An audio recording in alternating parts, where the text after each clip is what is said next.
Alors, bonsoir à tous. Bienvenue chez Meritis. Si je vous dis Battle Dev. Ok, pas trop. Oui, un peu. Alors, pour ceux qui ne connaissent pas, c'est une compétition de code en ligne qui a lieu 2 fois par an. Alors, le principe est assez simple. Vous avez 6 exercices à résoudre. Voilà, la difficulté va croissante, les exercices sont de plus en plus difficiles et c'est chronométré, vous avez 2 heures. Okay, voilà. Et quand je vous parle de compétition, je pense vraiment à une compétition, un peu comme on peut voir dans des matchs de foot ou des matchs de basket. Personnellement, moi j'ai fait du basket quand j'étais plus jeune. Voilà, il y a la pression au départ, il y a l'adrénaline quand ça commence, voilà, et puis évidemment à la fin il y a un classement. D'ailleurs, je vous ai parlé de mes passions, je ne me suis pas présenté, donc pour ceux qui ne me connaissent pas, je m'appelle Mathias Payan. Chez Meritis, j'ai le rôle de CTO. J'ai démarré ma carrière en tant que développeur Java, il y a un petit moment, malheureusement. Juste avant Meritis, j'étais chez BNP, je travaillais pas loin à Opéra.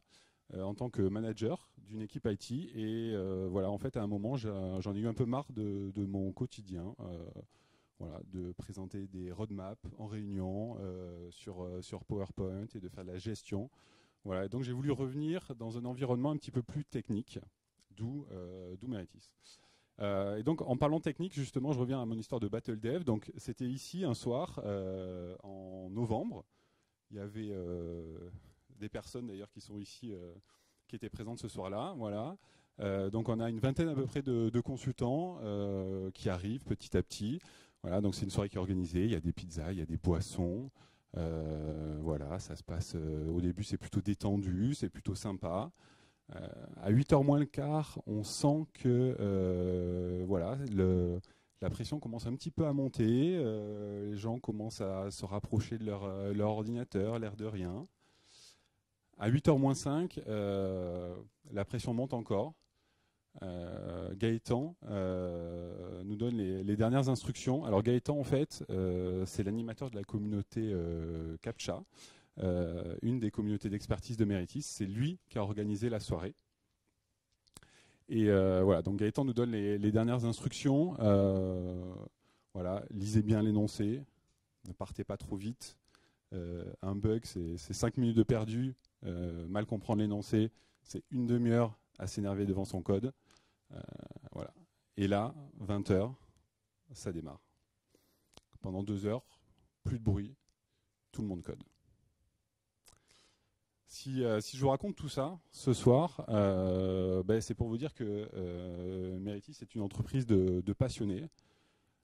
Voilà, des soirées comme ça, on en a quelques-unes.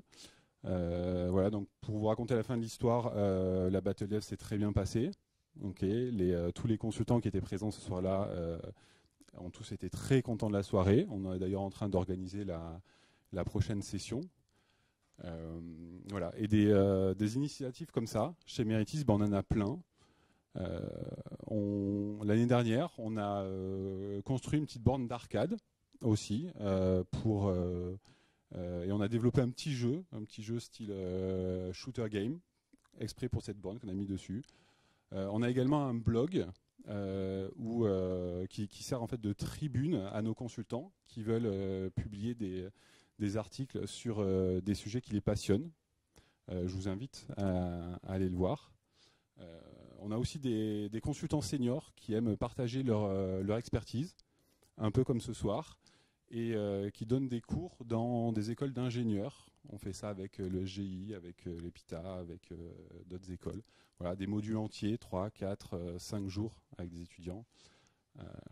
Voilà. Écoutez, j'ai été ravi de partager ce petit moment avec vous, ce moment qu'on a vécu chez Meritis. Si jamais vous voulez en discuter un petit peu, après la conférence, il y a un cocktail qui se déroulera au 3e étage. Voilà, donc n'hésitez pas, je serai disponible avec David et Mia, que vous avez dû rencontrer à l'accueil, pour échanger avec vous. Donc voilà, merci beaucoup et je vous souhaite une bonne soirée. Merci Merci Mathias, merci de nous accueillir. Alors donc, bienvenue à tous pour ce Meetup, bienvenue à ceux qui sont en ligne, j'espère qu'ils sont nombreux, on verra plus tard. Ah, 3 millions? Ah, c'est cool, cool, pas de pression. Hein. Bon, bienvenue pour ce Meetup AZUG FR. Alors, pour ceux qui ne connaissent pas, parce qu'on a eu beaucoup d'inscriptions de nouveaux sur le site Meetup, d'avoir un petit tour sur l'agenda rapidement. On va faire juste l'actualité de la communauté, mais juste 1 minute. Et puis on aura donc 2 sessions. Une première sur les conteneurs dans Azure App Service, parce que oui, on peut faire des conteneurs dans Azure App Service. Et puis on regardera aussi tout ce qui est service mesh avec Kubernetes, ensuite dans une 2e session. Et puis enfin, Mathias l'a rappelé, on fera les échanges communautaires au 3e étage tout à l'heure. Alors, AZUG FR, c'est la communauté des utilisateurs du Cloud Azure, tout simplement. Surtout des passionnés du Cloud Azure. On existe depuis 2012. Vous pouvez nous joindre sur Meetup, je pense que tout le monde le connaît. On a aussi un Facebook, un LinkedIn, et puis notre Twitter, AZUG FR, voilà, sur lequel on tweete assez régulièrement. Voilà. Tu voulais rajouter quelque chose ou... Parfait. Allons-y. Merci à notre sponsor du jour. Et vous voyez, le sponsor annuel est vide pour le moment. Donc, si les personnes ici présentes pensent que leur société pourrait être intéressée de nous sponsoriser, n'hésitez pas à nous contacter tout à l'heure pendant l'échange communautaire. On en discutera. Et à venir, peut-être que tu veux nous faire la présentation de ce qui est à venir. Donc les prochains meet-up qu'on aura le 18 mars, on a un meet-up, gros meet-up cloud public, donc il n'y aura pas que Azure, il y aura sera aussi avec le groupe Amazon, qui sera la Société Générale. Le 9 avril, on aura un autre meet-up avec chez Scope IT, qui est une petite société, une petite Scope mais dans l'IT. Et surtout, on a notre gros événement annuel qui sera du 23 au 25 avril, qui est le Global Azure. Maintenant sans bootcamp. En fait, c'est partout en France, enfin, partout dans le monde en fait. Partout dans le monde, il y a sur ces 3 jours-là, il y a des sessions sur Azure. Et nous, on organise donc les versions françaises. Donc à Paris, le 25 avril. Vous pouvez nous retrouver le samedi 25 avril à Paris. Et sinon, dans la France, on sera à Lyon et Toulouse le 23 avril. Le 24 avril à Aix-en-Provence et Bordeaux, et aussi il y aura aussi des événements à Nantes, Rennes et Strasbourg.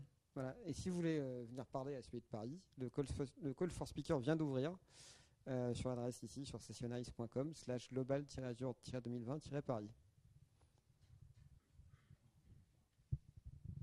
Sans plus attendre, on a démarré les sessions techniques. Thanks Andrew for joining us today, and I will let you the mic.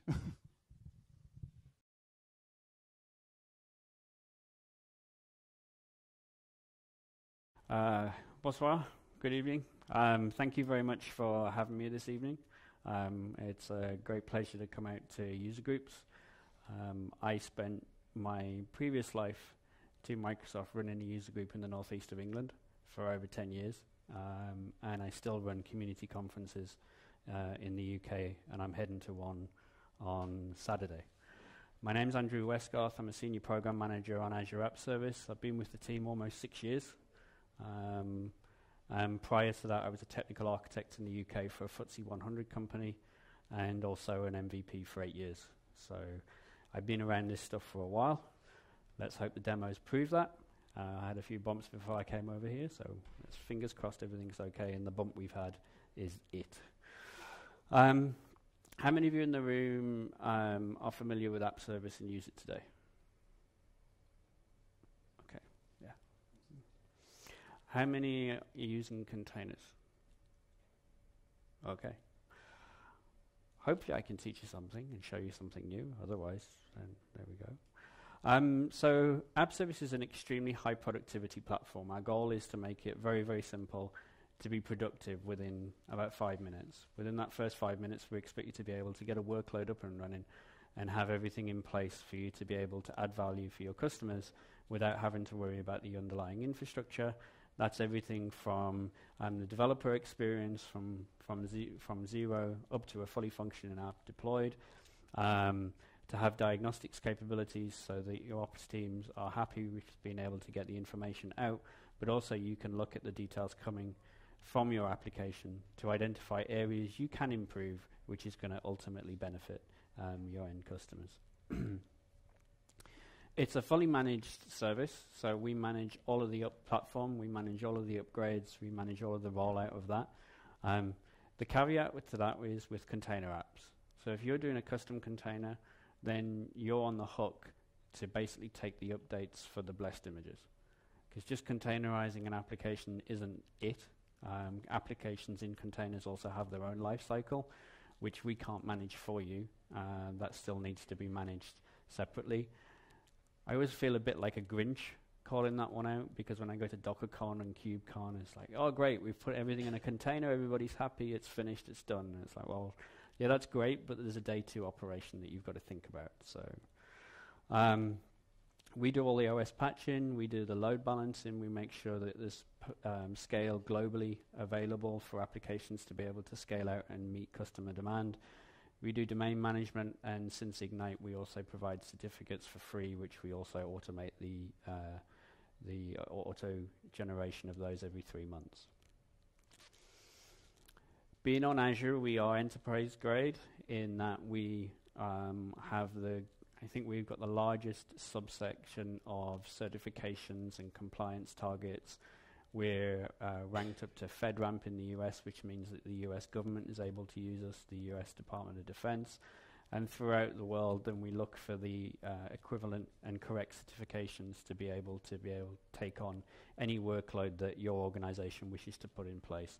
So healthcare, defense, local government, that sort of thing that we look to support and provide. App service languages and operating systems that we support. So we added Linux a couple of years ago. Traditionally, we've been a Windows host. We started with back in the day with the Azure Websites product, which is what was in place when I joined the team. And then 2 or 3 years ago, we added Linux hosting as an offering. The Linux hosting is all container-based. Whether you choose to do a code deployment or whether you choose to do a custom container, we use containers throughout the scope of the platform. Predominantly ASP.NET for .NET Framework was our major workload on Windows. We added PHP support. We've now got Node.js, Java, a lot of Java customers, .NET Core, Python, Ruby, and with the custom containers, you can bring pretty much any stack that you wish. It just happens to be for code deployments. We have specialism in the other types of languages listed here. In terms of build and deploy options, we have rich CLI support, so you can get up and running quickly with AZ Web App Hub if you're going from a code deployment. Local Git deployments, GitHub deployments, Azure repos, Bitbucket, Mercurial, but Mercurial support's only in Windows, so we only have that flavor on the Windows support, and the same for Git compatible external repos. We only support that today on the Windows side of the house. I think that's to do with the build agent we use. So on Linux, we use a service called Oryx that comes from our developer division team. But on Windows, we're still using the Kudu SCM endpoint that if you've been using AppService for years, that you're very comfortable with. In terms of deploying compiled and packaged artifacts, we've got support for web deploy, so you can use MS Deploy directly into a runnable app service. Directly from Azure Pipelines, you can also generate web deploy or package from zip, which has been a popular feature that customers like, being able to just deploy a zip file of everything packaged up and have that pushed out. And equivalent, if you're in Java world, then you can do war deploy from Jenkins or a jar deploy. Same from Maven if you want that plugin to work via, say, Eclipse. In terms of deploying containers, we have a runnable web app which can pull a container directly from Docker Hub, Azure Container Registry, or a private container registry, say JFrog or anything like that you make publicly available. We sometimes get asked for container registry support for container registries that are within inside of VNet. I don't believe that we have that in place right now, but that's not to say it's beyond reasonable doubt that at some point in the future that we'll expand to be able to do that, but it's not something that we do today. The actual Docker push can come from Azure pipelines, it can from Docker build with Docker Hub, or it can come from Docker build on a local dev machine, or any other build agent that you wish to use. We're not in a position to deny any of those. We added Windows container support in public preview. Let me think. I own this feature directly. So it was around about, we're getting up towards 2 years. We initially launched support on 2016. Unfortunately, the 2016 images are around about 13.2 gigabytes in size to host a .NET Framework app before you even put something in. And it's very much tied to the base OS as to which container version you can support, which is not a great story. So right now we're still in public preview. We added 2019 host support about 8 to 10 months ago. So we switched just the Windows container hosts over to 2019. And we're doing work now to be able to run the very latest versions of Windows Server as they drop. Normally, we stick with the long-term servicing channel, which is how Microsoft terms it. But we're trying to get to what they call the seasonal channel in terms of being able to get to the very latest. That way we can take any version of a Windows container that you can throw at us, and you don't have to think about having to make sure that you match with what Azure's able to support. We'll just always be ahead of the game, and that way it's an easier solution, and it's a more app service solution. App service, we just want to take your workload and we want to make it run, especially when it's HTTP. We don't want you to have to think, well, for that particular service or for that particular feature, I've got to do things in a certain way. It kind of negates the whole value add of containers and that kind of workload. I'm going to dive out of slides now and go into some demos. So one of the things I think I put in the abstract was intended to take a container app, deploy it, set up CI/CD for that, have it auto-deploy, and then we'll look at ways in which you can connect to on-prem resources and things like SQL databases, both in Azure but also effectively on-prem, and there's a couple of ways in which you can do that with AppService. And then we'll look at slot swap and how to use slot swap to swap into production without causing long periods of downtime. So my background is ASP, Cold Fusion, that far back, all the way up to .NET Core, but most of the time I spent doing .NET Framework. So I'm challenging myself by doing a bit of Node.js. It's not anything too extensive, but I thought for this demo, this is quite a nice simple app. It's basically just a web form that takes some details in. It doesn't store them anywhere. It's just to help with my learning of a new language. So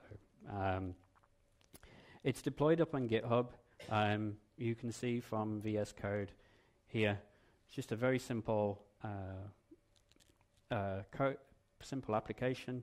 I built a Docker file to build this using the base image. I've seemed to have made a cardinal sin by using a lowercase d, because that just caused me pain everywhere. So there's a bit of a tip, don't do that. Everywhere I try and do the easy integration with, I have issues. So let's go to the layout file and just change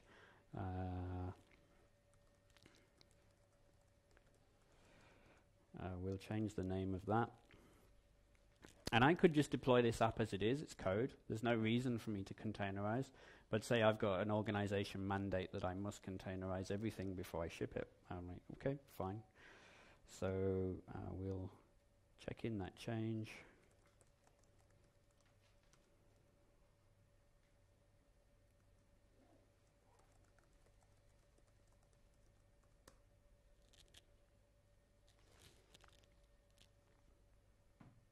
Make a quick change. I don't want to do anything too onerous. And we'll go into my GitHub account where I've got this application up there. Has anybody in the room played with GitHub Actions yet? Yeah? Okay, one or two. So GitHub Actions is a new way in which to do some of our pipeline flows and our workflows. It's a new workflow engine built into GitHub. If you've used Azure DevOps and DevOps pipelines, you'll start to see similarities between the two, because since the acquisition, we're looking at ways in which we can bring some of the cool tech that we had in DevOps and give it to the community with inside GitHub to open it up and give a bit more flow. You can add a new workflow fairly quickly. There's a number of set ones, and this is growing on a weekly basis. Even in AppService, we're adding new ones. So today, it's the deployment of code. Direct is the GitHub workflow. You'll see there, the GitHub action. But you've got everything in here from Docker. I've just set up two. One's just a Node.js CI, and one's a Docker image CI to actually push the image out.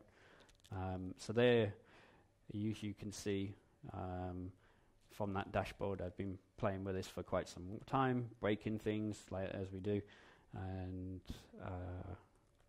so on and so forth. And if I go to Docker Hub, my account, we should see, yep, there's the image repository. I've actually set this up to do the builds based on a check-in. So I could have triggered this from GitHub Actions. I've kind of got it triggered from GitHub Actions and triggered from check-ins directly. So Docker Hub knows about the repository and is able to do things based on check-ins. I also have, you can also do the pipelines integration. It'll take me a while to authenticate, so I'm not going to go into that right now, but at a break or whatever, if anybody's interested in the Azure pipelines integration with that, I can go through that. And what that's doing is that's set up inside a team project in Azure DevOps. It's got no other parts of it, but I'm just using the pipelines engine to do builds and release.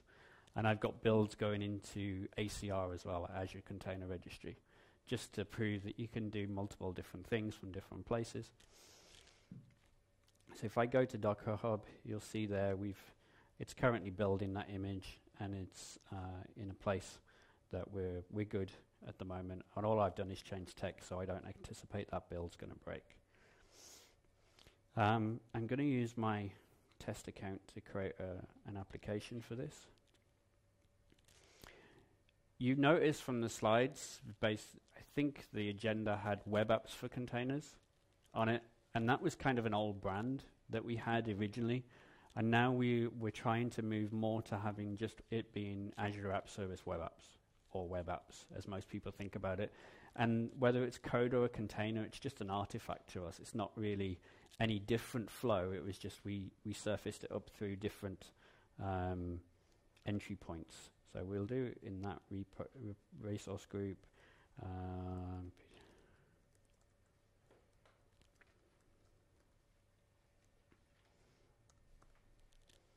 choose a Docker container. I'll choose Linux. We'll deploy to Front Central. I'll use an existing Linux plan that I have, P1v2, Docker Hub. We do have support for Docker Compose, and that's been in preview for quite some time in AppService. And that allows you to do multiple container deployments. And the idea is there is more along the lines of you've got a web app, but it needs a sidecar to do something with it. So you want to put an Nginx proxy in to do reverse proxy. You can put that in another container alongside it. We do see customers put in some really complex multi-container apps in that way. But the challenge with the Docker Compose support is Docker Compose lets you as an application developer and infrastructure specialist do an awful lot that we're never going to honor. So network configuration and things like that in a Docker Compose file, we're always going to ignore because that's not the way that AppService works. We've got deeper level integration with the networking outside of Docker where we expose that kind of thing. So I'm going to use Docker Hub for this. Just so I get the tag right. Let's go and get it from here.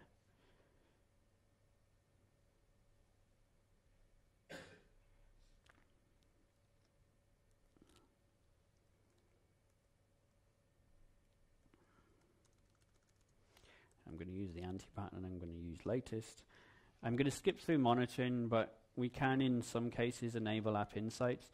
Enabling app insights in container images is a challenge right now because there's no agentless integration for app insights. It's something we're constantly talking with the app insights team around about how we can make this more of a turnkey solution so you don't have to package app insights in your container.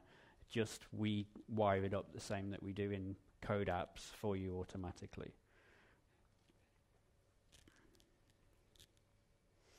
So we create that now, and I should get a web app spun up fairly quickly. And because this is a Linux container, nice to demo, they're tiny, so we should see the site up and running fairly quickly.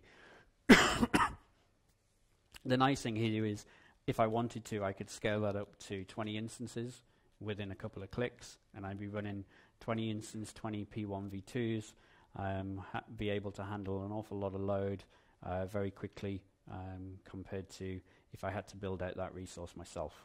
It would take me quite some time. So there's the site up and running. I could make a change, I could push, but right now nothing would change until we do some work. So I'm going to do the CI/CD element of it now. So if we go into the container settings, what I can do is I can set continuous deployment up. That activates a webhook, which I do have Zoom in place. So I've turned it on here, and now I get a webhook URL. Now I can take that webhook.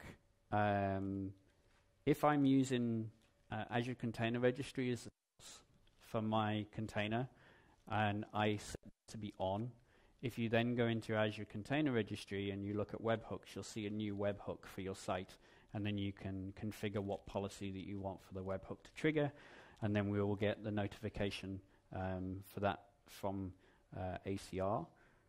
I'm going to copy that and save, and then I'm going to go back to Docker Hub, go to webhooks, and we'll create this one. App Service. Here's the URL. And now at a point when Docker decides there's a new build, there's a new version of that tag available, it will notify AppService by triggering that webhook. AppService will then trigger a new pull. We'll kick that off, but we'll go and talk about other things while we're waiting for that to go through, just because I don't want to wait for the build to complete and everything before we do anything further.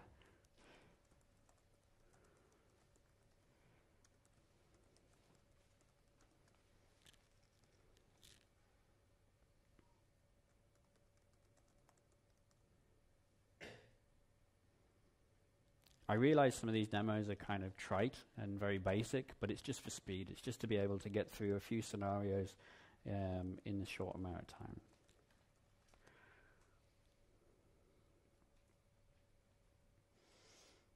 Right, so we'll push that off.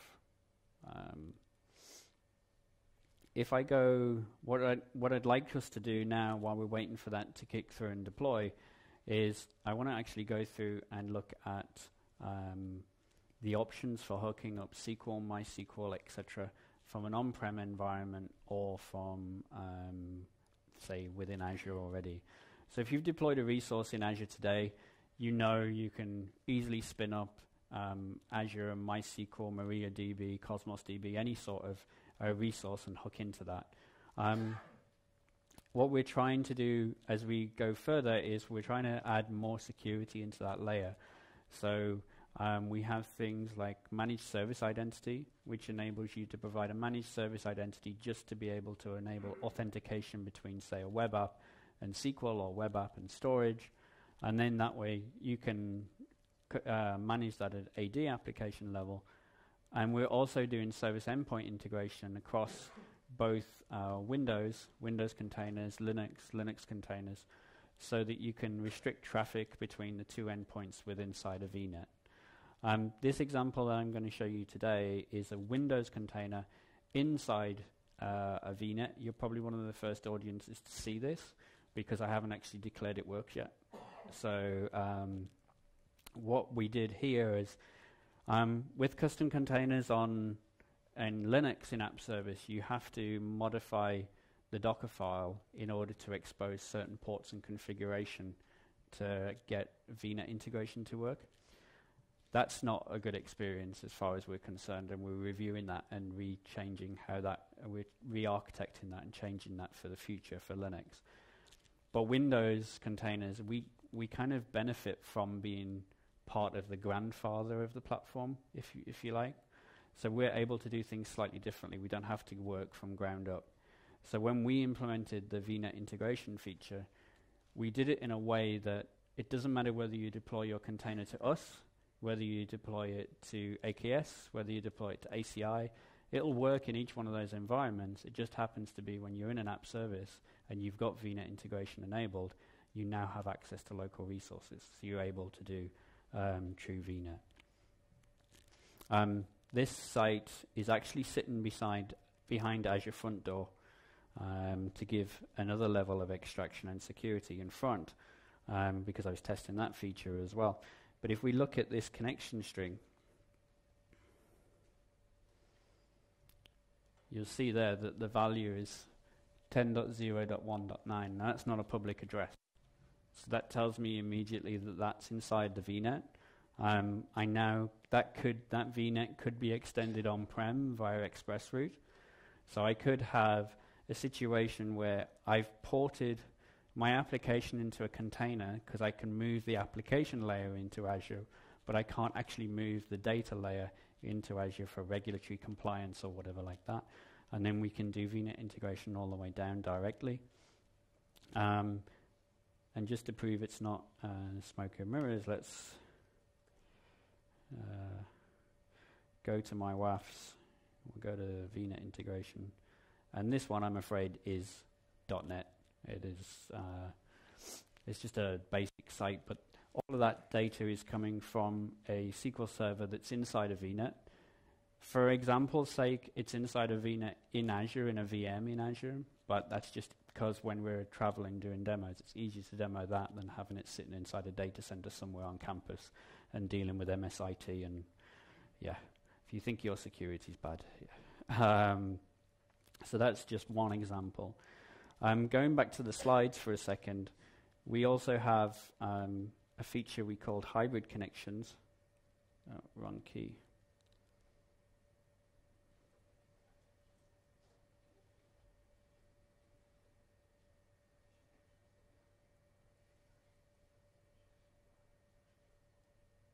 Oh, there we go. So hybrid connections is a service that we have in partnership with Service Bus Relay. So Service Bus Relay is one of the services that we've had in Azure for a long time. Service Bus is probably one of the earliest services that we had in Azure. And Service Bus Relay enables us to be able to talk to resources on-premise through AT and 443, but that can be MySQL, it can be SQL, it can be any database connectivity you want to get to, or it could be a series of web services or other endpoints on-prem, but you don't want to have to go through having an express route or having to go through and expose lots of different services through firewalls. You install a hybrid connection manager onto a machine that can reach them with inside your network, and that's how we communicate. The relay set up with that machine, and then we register it back in Azure, and we're able to send that traffic directly down. And it's a nice feature, especially for teams that are trying to migrate workloads, but need to be able to migrate in a staged rollout, can't do huge amounts of network changes and that sort of thing. The support's available today for Windows. It's a Windows app that you install. But we are close to announcing a preview for Linux as well. So you'll be able to do that for Linux apps in future. And then that way it opens up new doors and new avenues to be able to reach resources that way.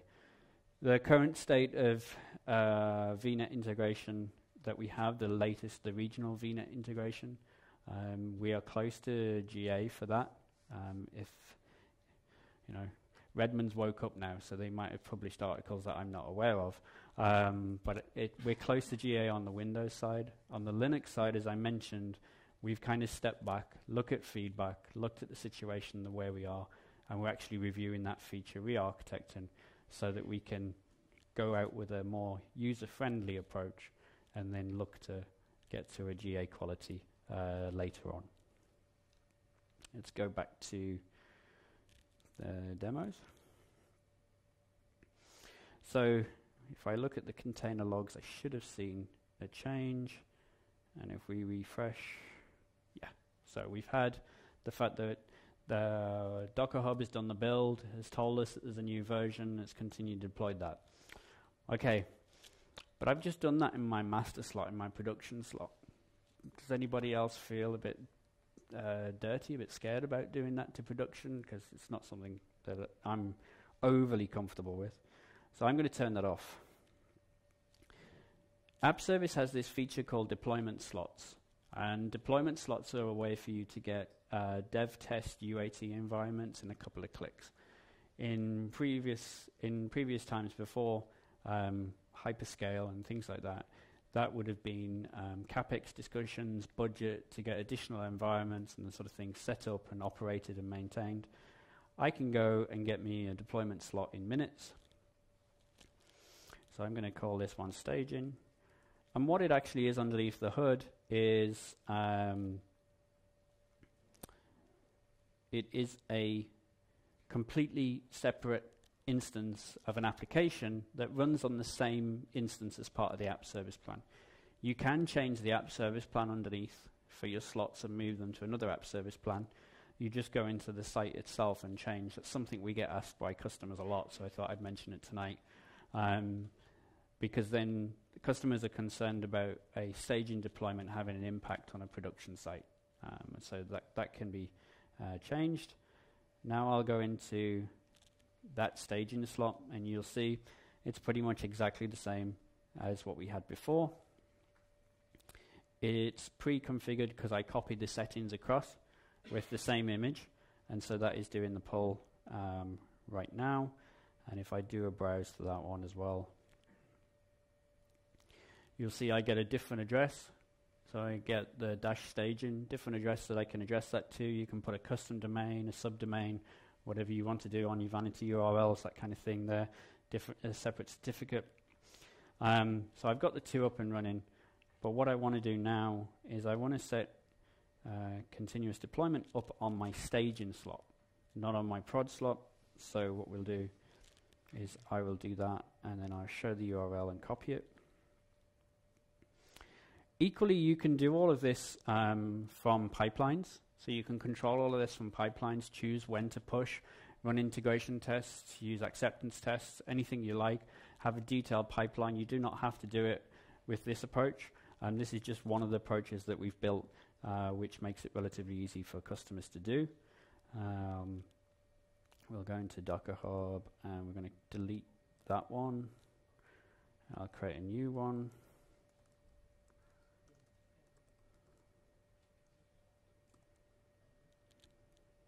Okay, and I could do a change, but in the interest of time, and to be fair to the next speaker, I don't want to go too far over.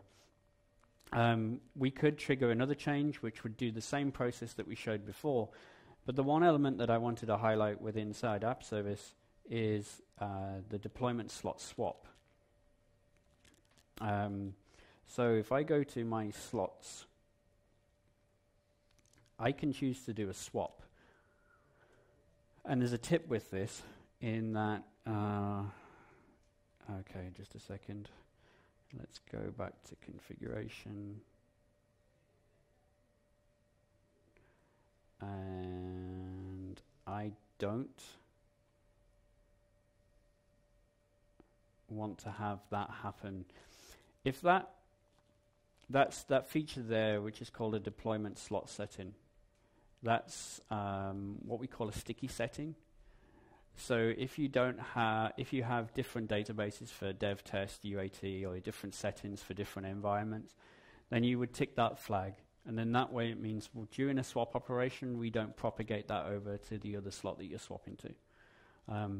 Believe it or not, 6 or 7 years ago when we launched that feature, we launched the slots feature, we didn't have that. So we had customers doing a swap, and all of a sudden their test database was promoted to production, and vice versa. And yeah, not sure how it met QA, but it happened. We're all human, so there we go. So I'm going to just set that because I don't want to enable CI on my production slot. I want it to stay just permanently on that one.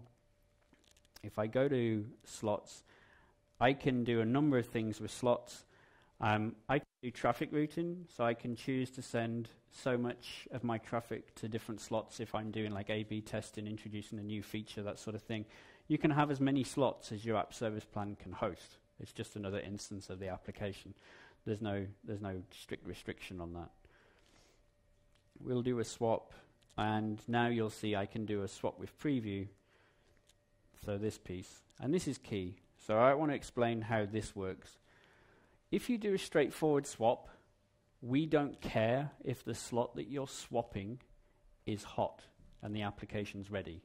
It's literally a case that we'll just route the traffic from the old to the new. If you do an auto swap, which is not shown in the UI, but it's something that you can configure, auto swap is a situation where you will deploy into a slot, and then as soon as the application's warm and it's running, we will just automatically flip it over. I haven't seen the latest stats, but I can't imagine that a lot of people are using that right now because it just doesn't seem overly useful to me personally, but that's my personal opinion. The one that I find that's very valuable is perform swap with preview. Now, swap with preview, what that does is it actually spins up the instance that's in the staging slot. So it makes sure that everything's hot, everything's ready to receive requests before we actually do a swap. That way you minimize the downtime to the absolute max that we can do. So I can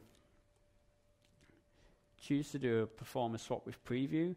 It tells me everything that's going on and what's happening. I can start the swap, and I can view the sites and I can have a look at them, but I can also see the target changes, see what's actually happened, and we can see what's happened in terms of what's changed on the source and the target deployment slots that's gone over. So I could look at the target changes. So there's no change today, because I just want everything to stay as they were. Those app settings obviously don't change between the two, but the one that I do care about isn't changing on the master, so that's great, no changes. And then I can complete the swap. Now what we do at our front ends is that we set the traffic now routes to the staging slot, and we replace the bindings for the staging slot with the master slot, and now you're working with the master slot inside the staging. We've done a flip over. If you didn't do the preview, as I say, you end up with your hot instance going into staging and your cold instance impacting your users.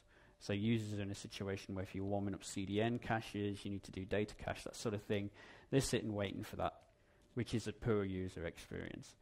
I suppose it's a fair question, why don't we do that by default? But we've tried that in the past, and based on user feedback, we've left it the way it is. That's not to say over time we'll change it and it will just become de facto. We'll wait to see what customers say. The swap with preview, if you are interested in Windows containers, giving their size is very valuable, because sometimes just spinning those things up on the instances can take a while, especially if they have to be pulled and extracted.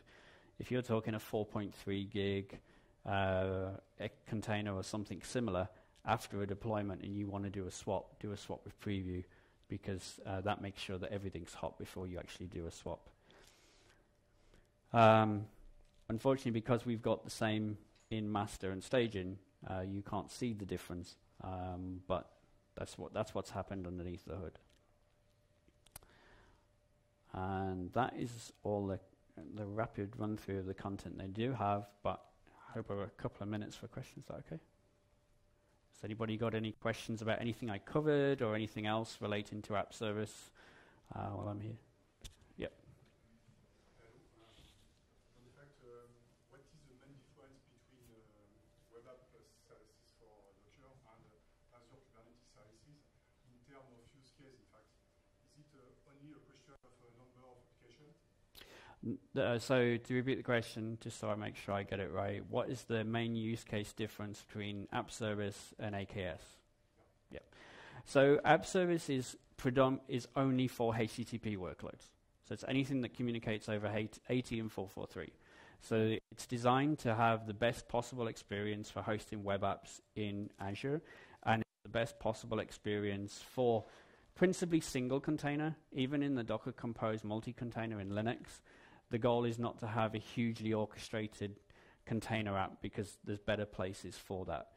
When we scale containers in AppService, we don't scale them per machine like AKS does. AKS scales in a pod. AppService, we scale an instance per machine.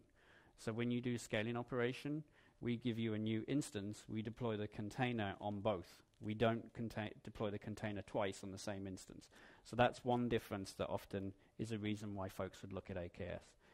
The other reason that people will look at AKS is for in-app routing, for microservice-based applications that kind of fit better inside AKS purely because of the routing. We don't allow you to route internally from one instance to another. You always have to go back out through the front end and back in again. And that's a security decision that we made years ago when we built the platform, before microservices were relevant, before AKS was even envisaged, etc. That's not to say per-app routing isn't something that we've considered adding to the platform. It's something we could technically do. We're just working out the use case that matches for 80% of the users rather than, say, 5%. So we've just got to make sure that when we land a feature on something like AppService, which is 7 years old, has over 2 million apps, 13 trillion hits, crazy figures that we're dealing with in terms of the traffic. When we land a feature, it has to hit with what majority of our customers need. The other benefit of AKS, like I say, is that you can use different transports. That's one. But on the flip side is AKS is closer to IaaS than it is to PaaS, because while the control plane's managed, everything else isn't. You still have to go through and do the upgrades. I'm working with some investigations with Kubernetes right now, and I could effectively destroy my cluster in seconds, even though in AKS we look after the control plane. The clusters are still inside the customer's subscription. All of the underlying infrastructure in AppService is actually in our subscription. So apart from destroying your app, there's not much more damage that you can physically do to the actual content in your application. Okay.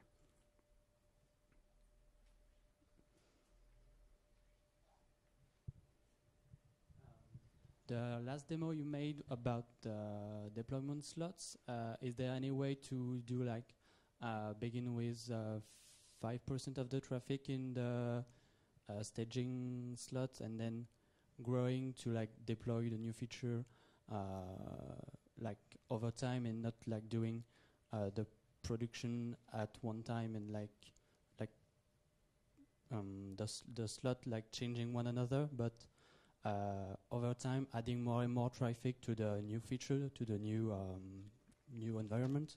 Okay, so I'll summarize that. Tell me if I get it wrong.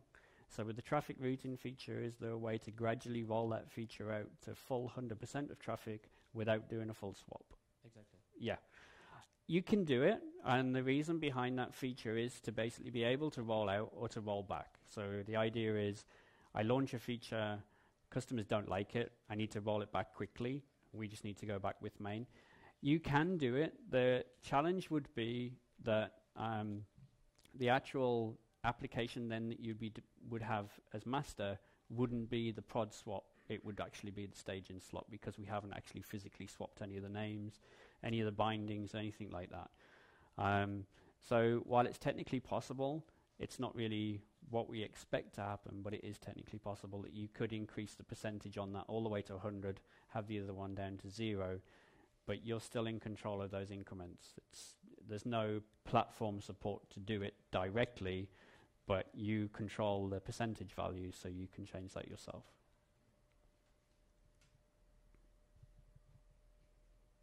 One last question.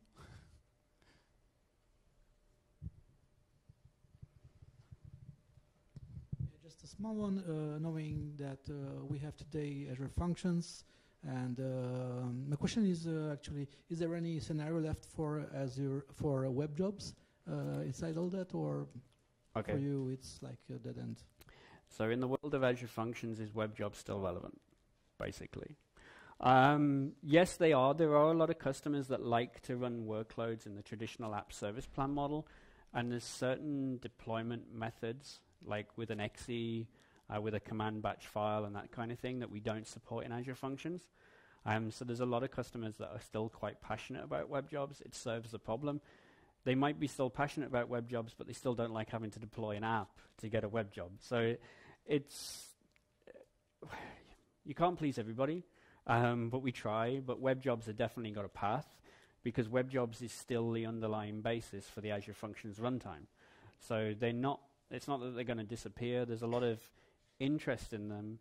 In fact, I've even spoken to customers who say, I want to deploy a web job in my Windows container and have you discover it. And I'm like, scratching my head, how the hell do I even make that happen? Because we have to do some wiring up in the back end. But we do see customers use it. It's not for everybody, and we generally direct customers towards Azure Functions nowadays, especially with V2, V3, the binding support, the fact that everything's just getting hooked in with inside Azure to do things like that. And then you expand on that with the working logic apps, and then you can integrate functions even more. So, yeah, it's about giving customers choice most of the time. A lot of folks say, well, why are you even doing, say, Windows containers? It's not just about parity. It's about giving customers options. If you go from cloud services today, you can install dependencies. In App Service, you can't. But if we do it via a container, instead of the App Service sandbox, the container becomes a sandbox. Now you can chuck what you like in the container, and you're not going to affect anybody else. You're only going to affect that container. So it's all about getting to where customers need us and providing them the options. But there's no... It is relevant, but the use cases do diminish over time. No problem. Just maybe because you opened Pandora's box with the cloud services, my question is not necessarily addressed to you, but if you have an answer about what PaaS platform as a service solution may be chosen for non-HTTP scenarios from your perspective. So which PaaS solution to choose for non-HTTP workloads? That's tricky, because the benefit of cloud services, having used them and built large systems on it, and we still do, they pretty much cover most bases with worker roles and web roles. Even in web roles, you can do non-HTTP to a point. So I guess to a level, depending on the use case, it's a choice based on the use case. There's not one cookie fits all. I know sales would like to throw AKS at everything, but that's a pretty big hammer to crack a nut for a lot of people, and it gets quite complex quite easily. ACI is a nice feature in that you can deploy a container-based workload and just run it when you need to run it for as long as you want to run it. But then that's not really long-term PaaS, if you like. PaaS and containers are a really tricky thing for me to get my head around. As you gathered from being 6 years on the product, I'm very passionate about PaaS, and you just focus on your code. But as soon as you add a container into the mix, there's a whole life cycle for that container that kind of gets forgotten about. So the true PaaS options today for non-HTTP are really AKS and ACI, but then they're not. AKS is definitely not PaaS, as much as it's positioned that way. ACI is kind of quasi-PaaS. It's not exactly replacement. I guess depending on things, maybe something like Azure Batch or Azure Automation. It depends what is really going on.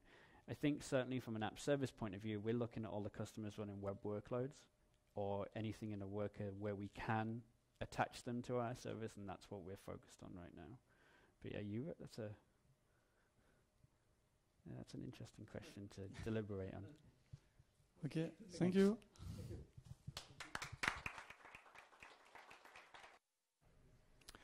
Alors, donc, on va parler maintenant de service mesh avec Kubernetes. Alors, rapidement, ce que c'est, je vais vous présenter ce que c'est qu'un service mesh. Je ne sais pas si tout le monde connaît la notion. En fait, l'idée dans un cluster Kubernetes, c'est qu'on va monter des pods, et donc ces pods-là vont discuter entre eux. Et la question, en fait, c'est de savoir comment on va faire en sorte pour qu'ils discutent entre eux de la meilleure manière possible, et tout du moins de comment on va faire pour orchestrer tout ça. En gros, c'est ça l'idée du service mesh. C'est vraiment comment on va tisser une toile entre tous les pods qui sont dans un cluster. Vu qu'on a peut-être plus trop de temps, je vais passer tout ce qui est la partie conteneur. Je pense qu'on en a déjà de toute façon suffisamment parlé. Kubernetes, je pense que tout le monde voit à peu près ce que c'est. Donc c'est un orchestrateur qui permet donc d'orchestrer ces conteneurs. Là, l'idée, on va aller très vite. Je ne vous refais pas toute la théorie sur l'orchestrateur, les registries, les pods, etc.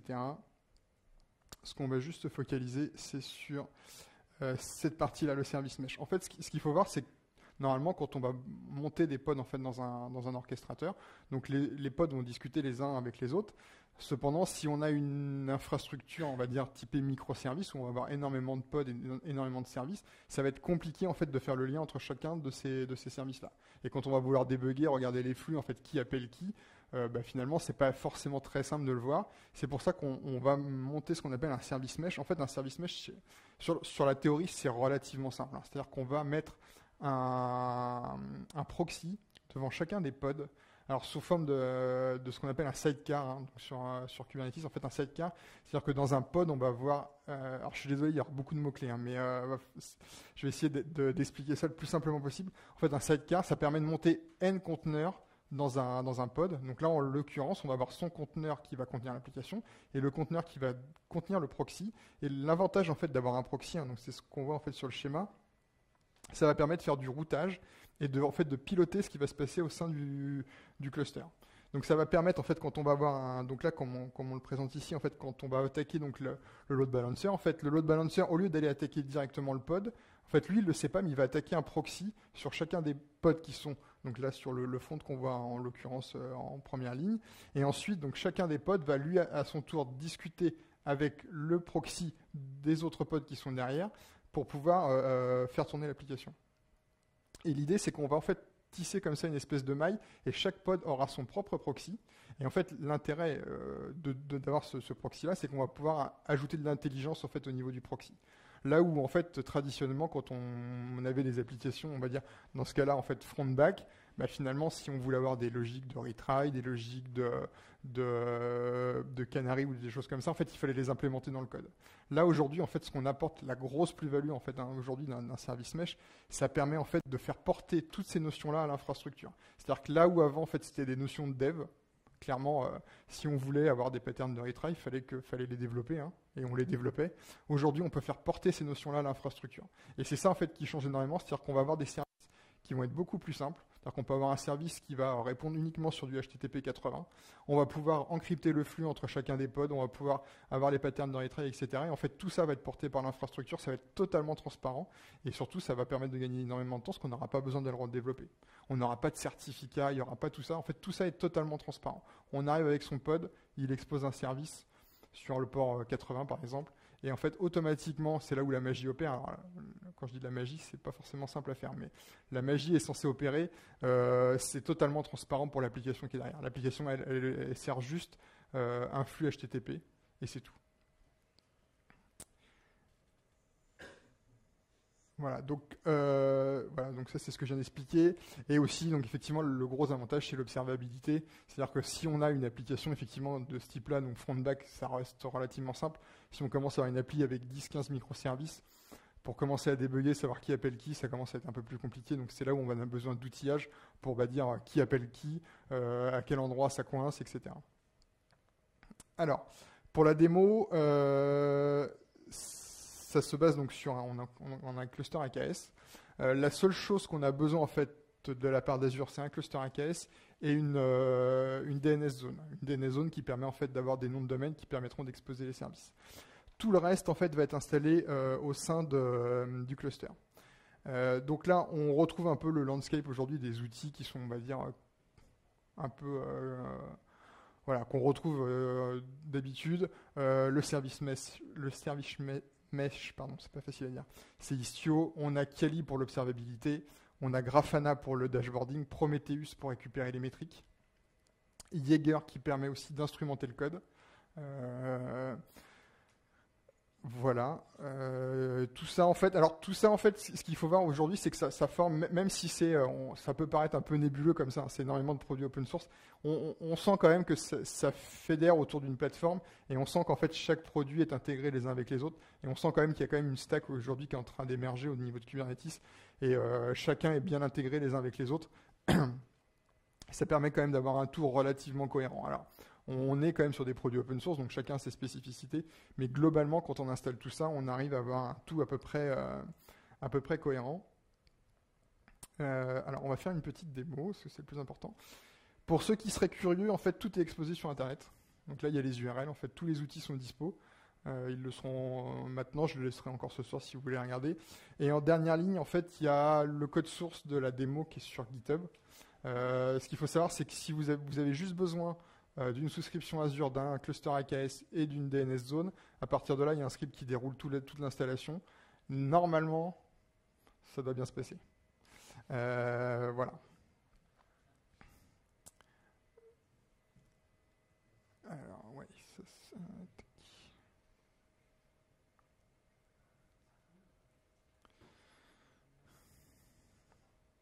Non, tu veux pas me rendre la main?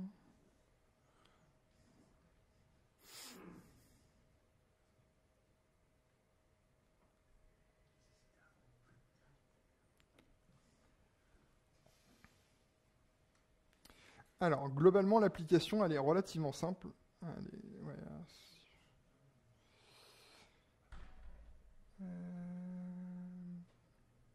Si, avec Internet, ça ira mieux.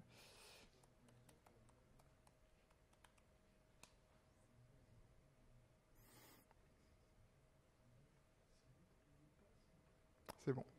Voilà, donc l'idée, c'est une application qui permet de voter entre des chiens et des chats. Alors, chacun choisit son camp. Il y a pas de. L'application, elle n'est pas très importante en tant que telle. Hein. Donc en fait, on a un front en Python qui discute avec un backend en .NET Core qui elle-même discute avec une base de données Redis dans lequel en fait on stocke le résultat des votes. Donc ce qui fait qu'à chaque fois qu'on clique sur une des deux catégories, en fait, ça va incrémenter le compteur qui est dans Redis. Et après, on récupère le résultat. Voilà. Donc là, l'idée. Non, c'est pas cette fenêtre-là. Et pour que ça soit un peu intéressant, on va charger l'application. Parce que si c'est moi qui clique, ça va pas être très performant.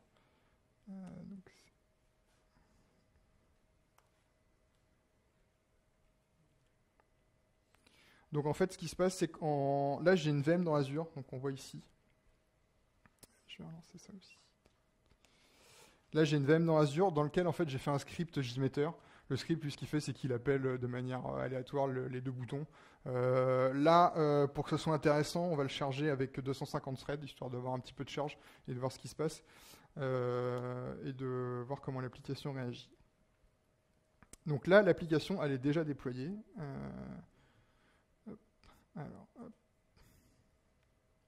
Donc tout à l'heure, je vous ai parti, donc je vais vous montrer les différents outils qu'on a.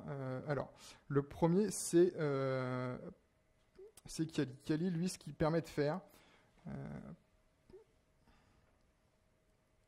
en fait, c'est d'avoir une vue de son application. Donc là, en gros, on va retracer l'application. Hein. Donc on a l'ingress. Donc l'ingress, c'est le point d'entrée dans le cluster. Donc c'est ce qui permet de recevoir les requêtes HTTP. Ensuite, on a le front, le back et le Redis. Hop. Si on met un petit peu... Voilà. Donc là, en fait, ce qu'on va voir, c'est qu'on va voir les requêtes qui arrivent. Donc là, pour l'instant, on voit que les requêtes arrivent relativement correctement. Hein. On est tout vert. Là, il y en a encore assez peu parce qu'en fait, il y a un ramp-up sur la partie JMeter. Donc là, en fait, on va commencer à charger l'application. Donc ça c'est le premier outil qui permet vraiment de visualiser son service mesh. Alors là, en l'occurrence, il y a très peu de choses. Hein. Il n'y en a que 3, mais on peut aller sur des infras beaucoup plus complexes où là, on verra beaucoup plus de choses. Mais ça permet de démontrer ce qu'on peut faire. Ensuite, autre outil intéressant, c'est Grafana. Grafana, en fait, l'intérêt, c'est que ça permet de récupérer donc, des métriques dans Prometheus. En fait, ce qu'il faut savoir, c'est que chaque service dans Kubernetes, en fait, va exposer des endpoints des endpoints Prometheus. Et Prometheus, lui, ce qu'il fait, c'est qu'il va venir scraper ses endpoints à intervalles de temps réguliers. Donc toutes les n secondes, lui, il va venir récupérer les infos sur les endpoints. Il va intégrer tout ça dans une base de données. Et après, en fait, il va exposer ça sous forme de sous forme de data qui vont être après affichables via Grafana. Donc là, en fait, ce qui se passe, c'est qu'il y a donc là, j'ai créé un dashboard dans lequel en fait on a deux parties. Hein. D'un côté, on a le front, on a le back. En haut, en fait, on a le temps de réponse de l'application. Donc donc P50, c'est sur les requêtes qui sont les moyennes. Donc en termes de réponse, les P90, c'est les 10% des requêtes les plus lentes. On a le taux de succès. On a la même chose pour le back, et en fait ça permet de monitorer. Alors parallèlement à ça, ce qu'on voit aussi, c'est qu'il y a de l'autoscaling qui est paramétré. Hein. Donc c'est-à-dire que là, en fait, plus on va ajouter de requêtes, plus en fait on va voir le nombre de pods qui va augmenter. Là, je suis sur les 30 dernières minutes, on va mettre 5. Voilà. Donc là, en fait, on commence à voir qu'effectivement, là, on était parti de 3 pods, là, on en a 7, donc ça va commencer à augmenter. Ensuite, dernier outil, alors, je vais le présenter rapidement. Ouais. A priori, il n'en veut pas. Jaeger, en fait, c'est un peu le App Insight, alors beaucoup plus léger, hein, mais c'est le App Insight qui permet en fait d'aller voir les traces des différents services et de voir ce qui se passe. C'est pas forcément pour la démo l'outil le plus intéressant. Maintenant, ce qui se passe ici, c'est qu'on va voir. Alors normalement, si tout se passe bien, en fait, ce qu'on va voir, c'est que l'application va scaler. La problématique aujourd'hui, c'est que si on scale en fait une application, c'est ce qu'on a vu juste un peu avant. Effectivement, quand Kubernetes en fait va monter des pods, il faut, pour être sûr qu'on puisse répondre à la requête, il faut être sûr que le pod puisse être vivant et tout du moins puisse répondre à la requête. Ça c'est un des premiers points qui m'a embêté quand j'ai monté la démo, c'est qu'en fait je me suis rendu compte qu'en fait quand je scalais, finalement j'avais toutes mes requêtes qui tombaient en erreur. C'est-à-dire qu'en fait systématiquement dès que j'avais un scale, tout tombait par terre. Ça revenait très bien après parce que c'est très résilient et c'est fait pour ça. Mais malgré tout, alors là malheureusement on le voit pas trop. Mais normalement en fait à chaque fois qu'on va avoir un scale, ça va échouer pour la simple et bonne raison que par défaut. En fait, dès qu'un pod est disponible, en fait, Kubernetes, lui, il va envoyer les requêtes dessus. Et Istio va faire la même chose. C'est-à-dire que lui, il n'a pas forcément cette intelligence-là nativement de dire, si mon pod n'est pas prêt, je n'envoie pas de requête dessus. Donc là, on le voit bien hein, sur le back-end. Je ne sais pas si vous voyez ici sur le back-end. Mais au moment où en fait, on a scalé à 4, il y a un trou dans le taux de succès. Ça veut dire que en fait, il y a un nouveau pod qui est monté. Ce pod-là n'était pas prêt. Mais Istio, lui, ce qu'il a fait, c'est qu'il a envoyé des requêtes dessus. Et forcément, vu que le pod n'était pas prêt, elles sont toutes tombées en erreur. Donc forcément, ça va dégrader. Alors, on ne le voit pas trop sur le front, mais ça va dégrader les réponses. Alors pour ça, en fait, il y a un système qui s'appelle les probes dans Kubernetes. Et ça, c'est extrêmement important en fait quand on va construire un pod, c'est de définir en fait ces probes. C'est-à-dire que on a deux types de probes. La première probe qui va dire si le pod est prêt ou pas, et il y en a une deuxième qui dit est-ce que le pod est toujours en vie. Donc ça, c'est hyper important. C'est avec ça en fait que Kubernetes sait s'il faut ou pas router les requêtes dessus. Et là, en fait, par défaut, sur ce scénario-là, c'est pas disponible. Alors, hop, je vais.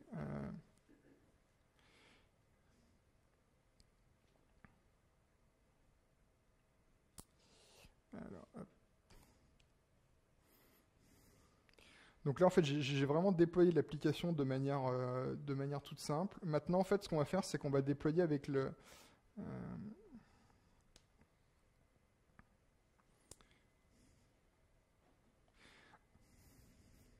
Donc là, en fait, je redéploie l'application. Alors, l'application est déployée avec Helm.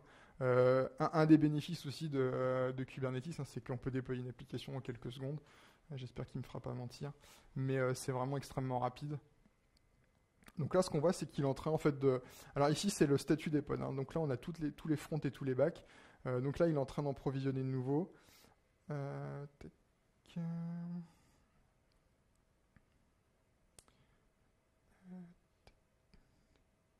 Donc il faut savoir quand même qu'il y a quand même 250 threads qui attaquent le cluster, donc c'est un petit peu chargé. Hein. C'est aussi le but de la démo.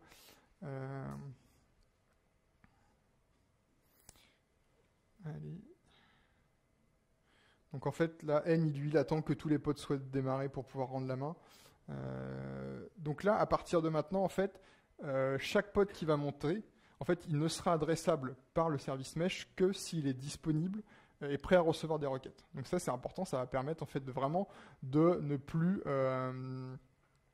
avoir en fait cet effet d'effondrement au moment où on va scaler, et donc du coup de rendre le scale relativement transparent, voire totalement transparent. On verra par la suite qu'il ne l'est pas forcément, puisqu'il y a un petit souci dans l'application. Tac.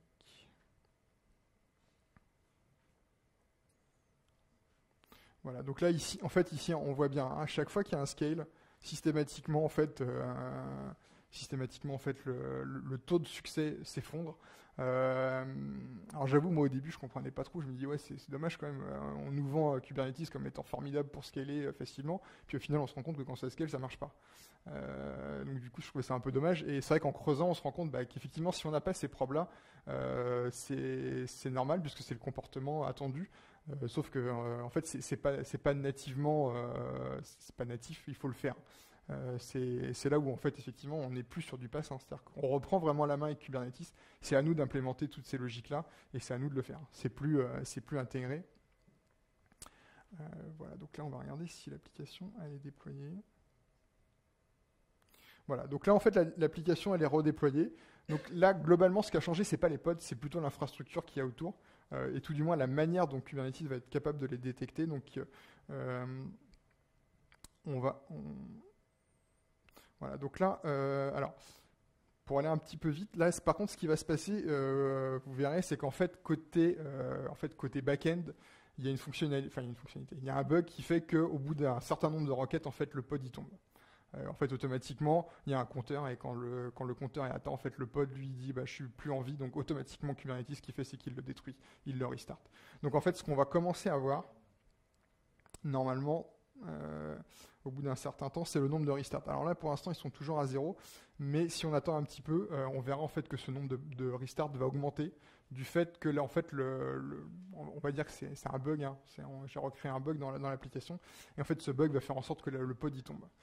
Ce qui est assez intéressant quand même, c'est que malgré tout, ce qu'on constate, c'est que même si les pods en fait ils tombent régulièrement, le taux de succès il est relativement bon. On n'est pas, vu qu'on est capable de détecter que le pod est plus disponible, de le démonter et de le mettre de côté de manière relativement transparente, en fait ça va pas forcément affecter énormément le taux de réponse.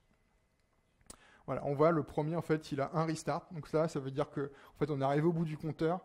La probe a dit non, je ne suis plus en vie, donc Kubernetes lui il fait pas de sentiment, hein. Il voit un pod qui est plus en vie, il le détruit. En fait, et ça c'est vraiment aussi un concept fondamental de Kubernetes, c'est que dès qu'il y a un truc qui va pas, il détruit, hein. On va pas essayer de le réparer. C'est pour ça aussi qu'il faut avoir des applications qui sont avec peu de contexte et qui sont capables d'être redémarrées très vite. Donc c'est vraiment le fonctionnement natif, hein. Donc le truc marche plus, on le détruit. Voilà. Alors pour améliorer ça, ce qu'on peut faire, c'est qu'on peut rajouter un tout petit peu de retry. Alors c'est pas forcément très visuel, mais en fait là sur le troisième scénario, en fait ce que j'ajoute en fait c'est des retry. Donc là ce qu'on va dire à Istio, si jamais il y a une requête qui échoue pour une raison, alors souvent c'est des erreurs 500 ou des erreurs du fait que le pod n'est pas disponible. En fait, si jamais on a une erreur, on va lui dire de réessayer. Donc là, en l'occurrence, il réessaye 3 fois. Il va réessayer 3 fois jusqu'à voir s'il obtient ou pas une réponse. Ce qu'il faut bien.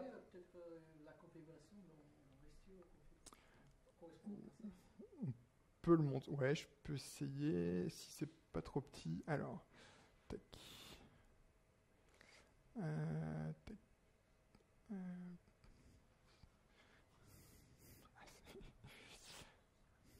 Ouais, je l'ai, non, c'est juste que c'est écrit très petit. C'est vrai.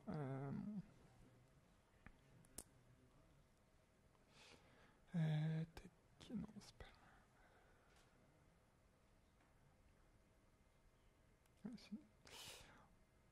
En fait, c'est ici.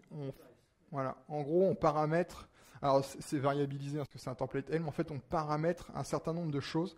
Donc, le timeout, le nombre de retry, etc. Le retry on qui permet de détecter quand est-ce qu'on fait des retry. Et en fait, les valeurs par défaut sont là. Ce qui fait que par défaut, là, on va retry, il y a un retry si on est en gateway error, connection failure, refuse stream ou toutes les erreurs 500. Globalement, ça correspond à tout ce qui peut se passer si jamais le pod n'est pas prêt. Et on a un retry timeout qui est d'1 seconde et on va retryer 3 fois. Donc c'est-à-dire qu'on va émettre une requête. Si jamais ça ne répond pas, si ça tombe dans un de ces cas-là, on va attendre 1 seconde, on en remet une deuxième jusqu'à la troisième. Et si au bout de la troisième, ça n'a toujours pas répondu, on arrête. Ça, ce qu'il faut bien voir, c'est que c'est totalement transparent pour l'application. L'application, elle ne le sait pas. Elle ne sait pas qu'on va la pinguer 3-4 fois. Le front, il ne sait pas que finalement le service mesh va aller pinguer 3 fois le back avant de retourner la réponse. Il ne le voit pas. Lui, ce qu'il va voir, c'est peut-être un temps de réponse qui va s'allonger. Mais malgré tout, ça va être totalement transparent pour lui. Et ce qu'il faut bien voir, c'est que moi, j'ai configuré les timeouts uniquement en redéployant l'infrastructure. Je n'ai pas redéployé l'application.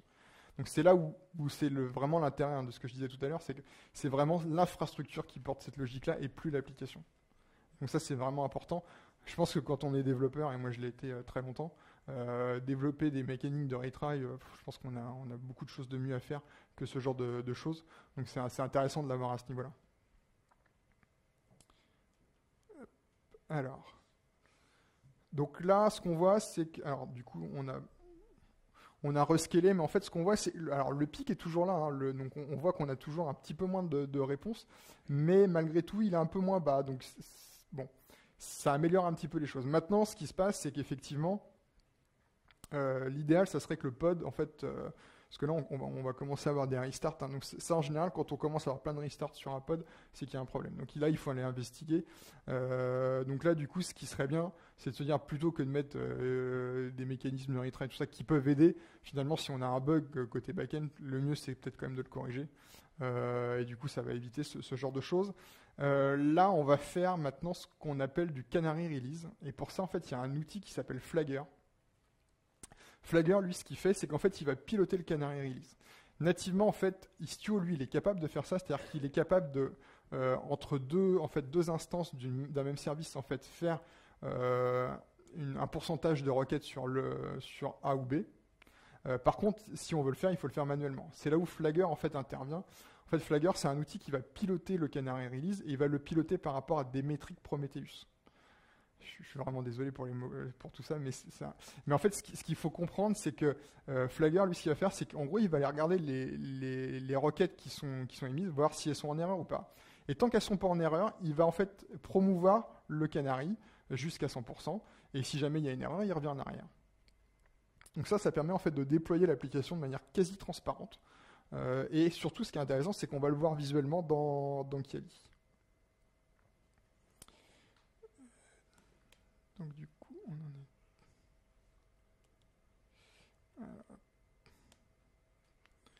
Donc là, alors là, concrètement, ce que je fais, c'est que je détruis tout. Pour la simple et bonne raison que, en fait, quand on installe Flagger, il va setuper des services qui sont un peu différents de ceux que j'utilise avant.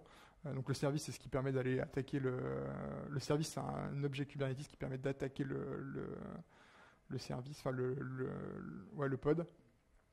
Donc là, pour être sûr que tout va bien, on détruit tout et on va remonter l'application. Voilà. Donc là, l'objectif, c'est de dire, en fait, on a...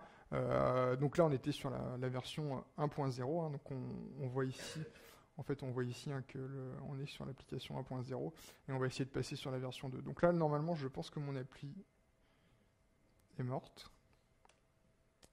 Voilà.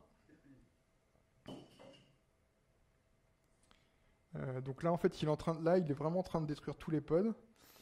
Et quand il aura fini, il va remonter tous les autres.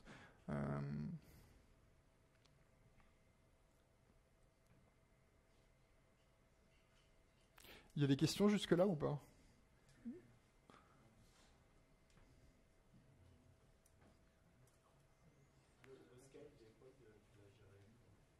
Il est basé sur le CPU. C'est-à-dire qu'aujourd'hui, ah oui, alors le scale des pods, sur quoi il est basé?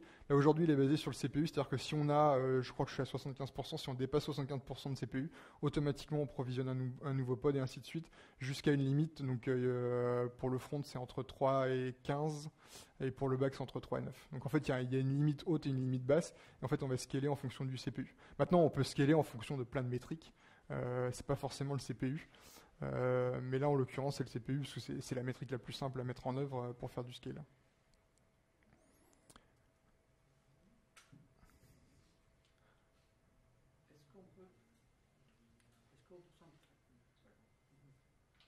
On peut s'intégrer avec, par exemple, on parle d'AKS avec Azure Monitor, du coup, au lieu de Prometheus.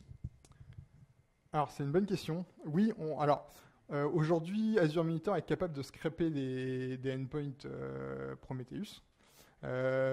Par contre, en fait, ce qui est un petit peu... ce qu'il faut bien voir, c'est qu'en fait, tous ces outils, aujourd'hui open source, s'intègrent les uns avec les autres. Donc, si on commence à mettre Azure Monitor au milieu de Grafana, Flagger, etc., je pense que l'intégration va être un peu complexe. Mais on peut très bien utiliser, Azure Monitor. Maintenant, c'est vrai que la stack aujourd'hui qui est communément utilisée pour ce genre d'outils, c'est celle-là, et c'est vrai qu'elle a l'avantage d'être intégrée. En fait, tous les outils sont intégrés les uns avec les autres. C'est-à-dire qu'aujourd'hui, Flagger, il sait piloter Istio en se basant sur des métriques Prometheus. Il n'y a même pas de config, il sait le faire. C'est très simple à mettre en place. Flagger, c'est lequel ça vient d'où? C'est l'environnement Kubernetes? Non, c'est un produit de Waveworks. Donc c'est un produit open source. En fait, tout ça, c'est des produits open source. Il n'y a pas de... aussi bien que Kubernetes que les autres d'ailleurs, mais en fait, c'est des produits de plein de sociétés différentes. Mais il n'y a pas d'éditeur derrière. Voilà, donc là en fait on a redéployé l'application. Alors je ne sais pas si vous avez vu, mais elle vient de prendre un nouveau nom qui s'appelle Backend Primary. Donc Backend Primary, c'est quand on va faire du Canary. C'est notre site primaire, un peu ce qu'on a vu sur les slots précédemment. Et en fait on va avoir la capacité d'aller monter un site secondaire. Voilà. Donc là, de la même manière, donc on voit en fait qu'il a commencé avec très peu de pods, puisqu'on a tout détruit. Et là, automatiquement, il est en train de reprovisionner des pods. Et le back-end, du coup, donc là, du coup, l'application doit être disponible. Si je retourne dessus. Voilà. Donc là, il y a déjà eu 759 et 828 votes. Donc ce qui est vraiment intéressant, là, j'ai redéployé entièrement l'application. Donc j'ai pas, au contraire, au début, elle était disponible. Là, je l'ai entièrement déployée, je l'ai entièrement détruite et entièrement redéployée. Ça a pris quoi, 2-3 minutes. Et en plus, elle est en charge. Donc c'est pas, on n'a pas arrêté en se mettant de côté, en se disant attention, on regarde si tout va bien. Là, on l'a arrêté, on l'a killé et on l'a redéployé en pleine charge. Bon, il y a eu 3 minutes d'interruption de service. Bon, faut peut-être pas le faire comme ça en prod, mais. C'est pas du canary des deployments? Non. Là, non. Non, j'ai tout tué de manière brutale. Non, c'est maintenant qu'on va faire du canary.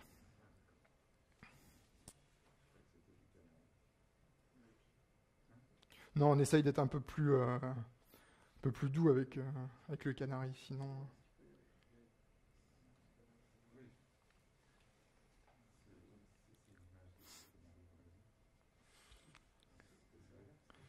C'est ça l'image, oui. Donc,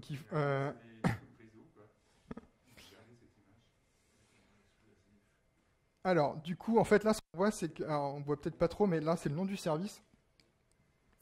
En fait, ça, c'est le statut de Flagger. Donc, il était initializing. Là, en fait, il passe à progressing. Donc là, il est en train de dire, bah, ok, j'ai compris que tu m'avais demandé une nouvelle version. Donc, en fait, le backend, il va passer de 1 à 2, la version 1 à la version 2. Et donc là, il est en train de dire, ok, j'ai compris que tu m'as demandé un canary, donc j'y vais. Donc là, il va regarder. Pour l'instant, on est à 0, donc en fait, tout est encore sur le primaire. Hop là.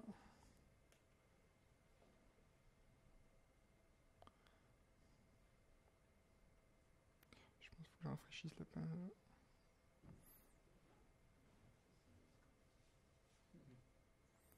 Bon, alors là, c'est un peu... Ça arrive en fait le problème c'est qu'il a gardé en fait les infos de juste d'avant et du coup il continue à dessiner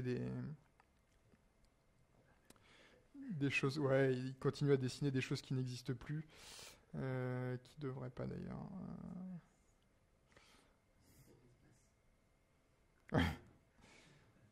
Alors, ce qui est intéressant là, on peut voir en fait, Alors je sais pas pourquoi il va encore sur un front-end, là, il devrait pas. Je pense que ça, il croit que l'ancien est toujours là.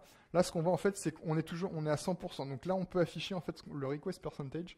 Donc là, on voit que le 100% du trafic, il est routé vers le. Voilà, donc c'est en train de se mettre en place. Il est routé vers le backend primary. Et là, ce qu'on vient de voir, c'est qu'en fait, on a 3,4% des requêtes qui sont vers le nouveau backend. Donc là, en fait, il est en train de progressivement router les requêtes d'un backend vers le nouveau. Ce qui est intéressant, c'est que j'ai lancé une commande. Hein. Je n'ai pas fait plus. Hein. Et lui, il le fait automatiquement. Donc là, on voit bien, si on retourne sur le... Voilà, donc lui, il est à 20%. Alors du coup, là, effectivement, Kali, il est un petit peu à la traîne parce que lui, il faut qu'il... En fait, lui, il se base aussi sur Prometheus, donc il faut le temps que les métriques arrivent dans Prometheus, ça remonte, etc. Donc il y a un petit peu de délai. Et ce que je trouve très intéressant avec cet outil-là, ce qu'on voit, on voit vraiment ce qui se passe. C'est-à-dire qu'on n'est pas du tout à l'aveugle. On voit vraiment que là, on a les requêtes qui arrivent ici, elles arrivent sur le front, et après, c'est dispatché entre les deux. Oui. Là, je vois, on voit front-end qui va au back-end qui est en dessous. Mais pourquoi ça ne va pas au back-end qui est tout droit? C'est une bonne question. Ça, il doit... Parce qu'en fait, il y a un déploiement à un moment donné qui se fait et en fait, il le garde, mais c'est pas...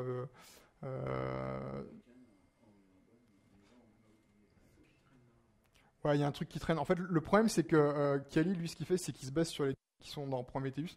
Si à un moment donné, il y a eu un artefact qui est disparu ou pour une raison X ou Y, en fait, il va le garder à l'écran. Mais bon, en fait, il n'existe pas ce déploiement-là. Voilà, donc là, on est passé, donc on est. Tu peux revenir sur la vue live du cluster?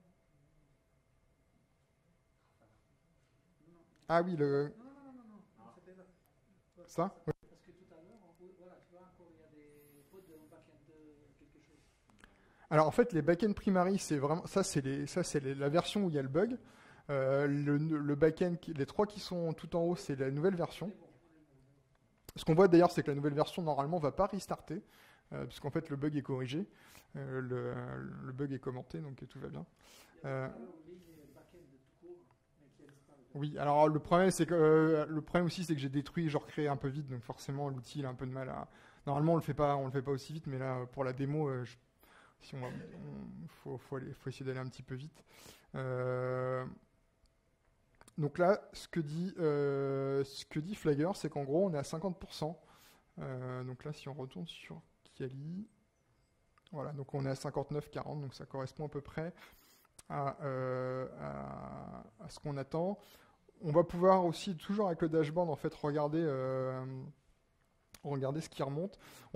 J'ai aussi créé un dashboard qui permet de monitorer en fait la partie canary. Donc le primary, il faut sélectionner le back-end. Voilà. Donc là, en fait, ce qu'on voit ici, c'est que de ce côté-là, c'est le primary, de l'autre côté, c'est le canary. Et en fait, ce qu'on est en train de voir, c'est que le nombre de requêtes est en train de baisser d'un côté, alors qu'il est en train de monter de l'autre. Et donc, on peut suivre en fait avec ce dashboard-là, l'évolution du taux d'utilisation des deux pods. Donc on va voir en fait que finalement le CPU usage va aussi baisser d'un côté ou monter de l'autre. Pareil pour le network et pareil pour la mémoire. Donc ça permet de suivre l'évolution en fait de la... Oui. Par contre, tant qu'il n'a pas terminé les déploiements...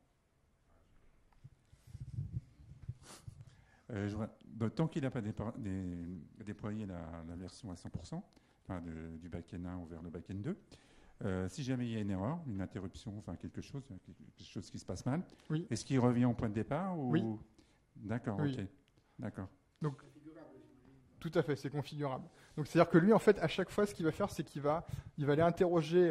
Donc là, il va se baser toujours sur les métriques Prometheus et il va regarder s'il n'y a pas d'erreur. S'il trouve qu'il y a un nombre d'erreurs qui dépassent les seuils qui sont définis dans l'outil, automatiquement, il revient en arrière. Ça, c'est intégré. Ça permet aussi d'être relativement safe dans le déroulement. Alors là, pour la démo, ça devrait bien se passer parce qu'il n'y a pas de problématique particulière. Mais effectivement, le rollback est aussi automatisé dans ce cas-là.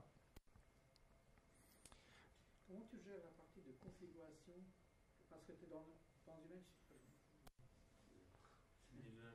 On est dans une situation similaire de slot, comme sur Oui. AppService tout à l'heure.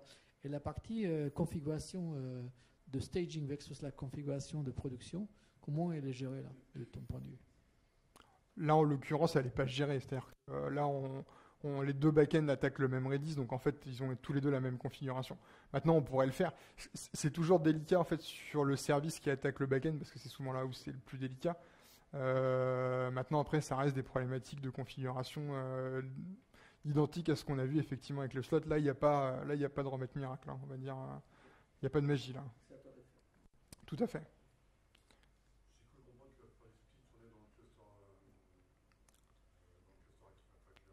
Oui.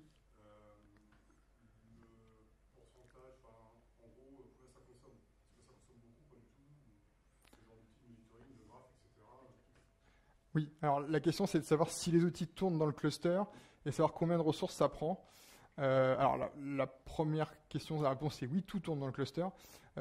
Combien de ressources ça prend? Ça en prend pas mal, pour être honnête. C'est-à-dire que là, le ratio entre ma petite application avec mes deux services versus tout ce qu'il y a autour pour le monitoring, effectivement, c'est pas très rentable. C'est-à-dire que là, il va falloir essayer d'aller vers un peu plus d'applications pour que ça soit rentable. Ça prend pas mal de ressources, notamment parce que Jaeger, il a besoin d'une base Elasticsearch. Prometheus, il va stocker tous les métriques aussi. Grafana, faut le monter. Donc il y a beaucoup d'outils, donc ça prend pas mal de ressources. Je sais pas si on peut. Je sais pas si ça va être très visuel, mais en gros.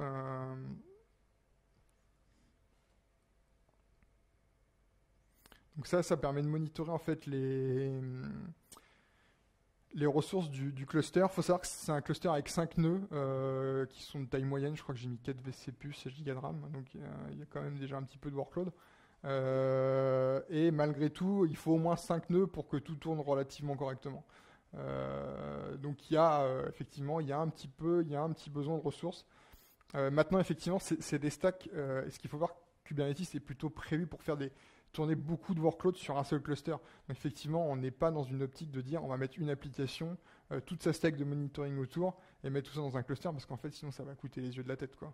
Donc il faut vraiment avoir l'idée de massifier au maximum les applications pour que effectivement le ratio entre la partie monitoring et supervision soit acceptable par rapport à la partie workload. Mais pour la réponse, oui, clairement ça prend pas mal de ressources. Ouais.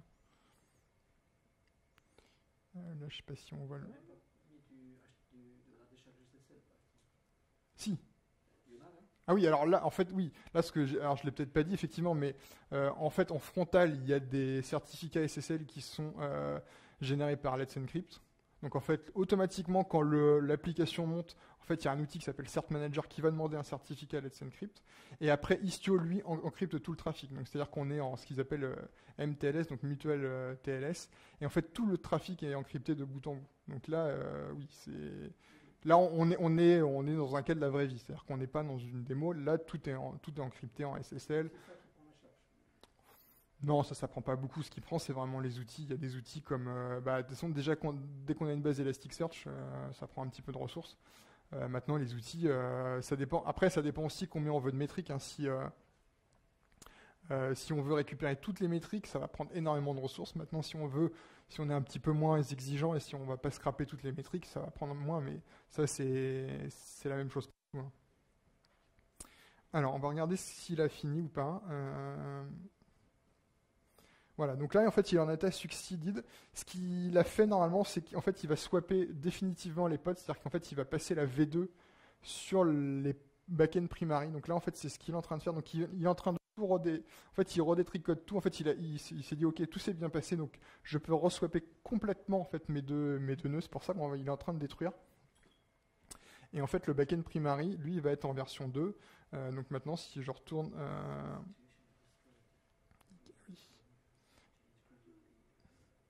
Si je retourne sur mon application, normalement, en bas, en fait, on voit bien. Donc, mon front est toujours en version 1 et mes backends sont en version 2. Là, en fait, j'ai deux versions parce que j'ai le backend pour chacun des boutons qui sont potentiellement différents. Quand on fait le canary, en cliquant sur les boutons, on aurait pu voir deux versions différentes. Voilà. Donc là, tout s'est bien passé.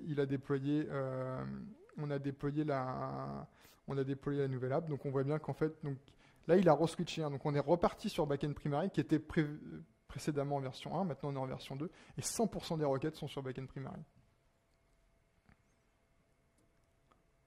Et là, normalement, on va avoir des temps de réponse qui sont pas mal.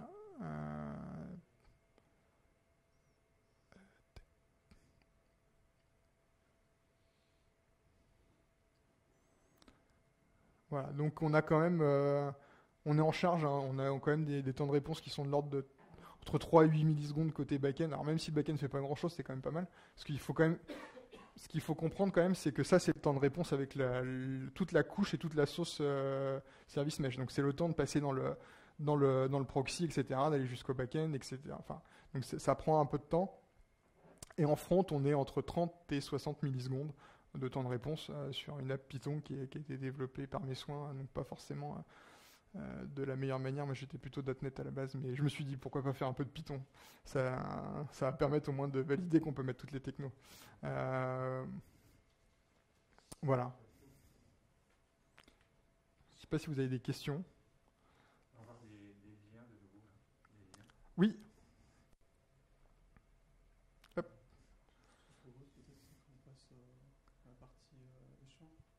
Oui, bah oui, on va passer aux questions. Ouais. Il y a eu pas mal de questions pendant la session. Ça marche ? Bah, merci.